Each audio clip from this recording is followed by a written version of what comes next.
बिस्मिल्लाहिर्रहमानिर्रहीम। अस्सलाम वालेकुम नाज़रीन, कैसे हैं आप सब लोग? उम्मीद है खैरियत से होंगे। आज की हमारी रेसिपी है शोरबे वाला सालन।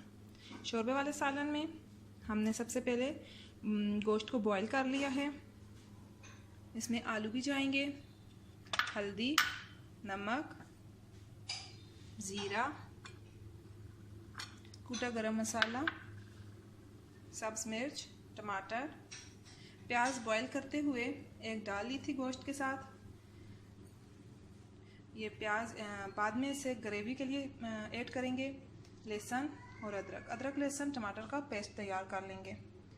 अपनी आज की रेसिपी शुरू करने से पहले हमारा चैनल सब्सक्राइब कर लीजिए और बेल आइकन को दबा दें ताकि हमारी वीडियोस की नोटिफिकेशन आप तक पहुंचती रहे। तो आइए नाज़रीन, हमारी आज की रेसिपी शुरू करते हैं। ये नाज़रीन, यहाँ पे बॉयल गोश्त को थोड़ा सा भून लिया है सरसों के तेल में। अब इसमें हल्दी शामिल करते हैं,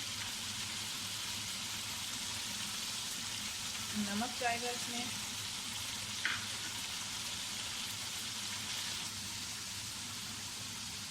जो पेस्ट तैयार किया था अदरक लहसुन टमाटर का और सब्ज़ मिर्च, वो इसमें शामिल कर दें। बहुत आसान रेसिपी है, घर में ज़रूर ट्राई कीजिएगा।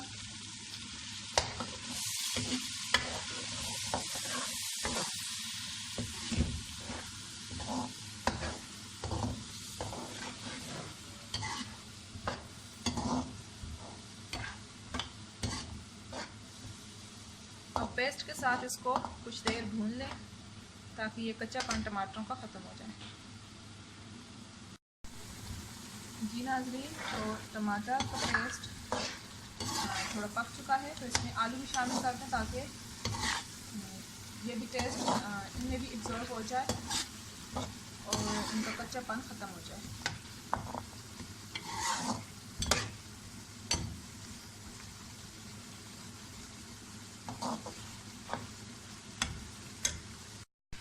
जी नाज़रीन, ये आलू काफ़ी हद तक धुल चुके हैं, इनका कच्चापन ख़त्म हो चुका है। अब इसमें पानी शामिल कर दें।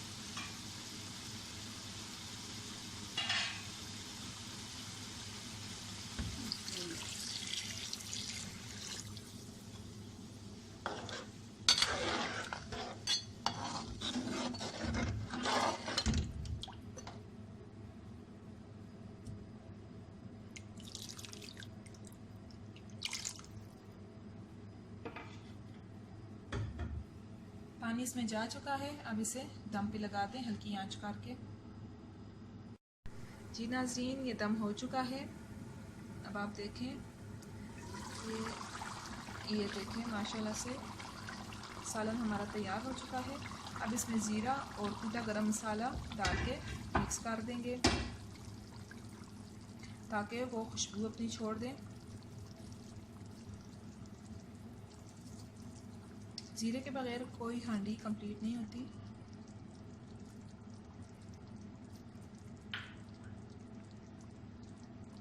सब्ज़ धनिया अभी अवेलेबल नहीं है हमारे पास, तो सब्ज़ धनिया भी शामिल कर सकते हैं, उससे भी बहुत अच्छा टेस्ट आता है, खुशबू बहुत अच्छी होती है। जी नाज़रीन, हमारी आज की रेसिपी कंप्लीट हो चुकी है। अब हम इसे सर्व कर लेते हैं। जी नाज़रीन, हमारी आज की रेसिपी कंप्लीट हो चुकी है। उम्मीद है आपको हमारी आज की रेसिपी बहुत पसंद आई होगी। अपने फ्रेंड एंड फैमिली के साथ ज़रूर शेयर कीजिएगा। चैनल सब्सक्राइब करना बिल्कुल नहीं भूलिएगा। मिलते हैं नेक्स्ट वीडियो के साथ, तब तक के लिए अल्लाह हाफ़िज़।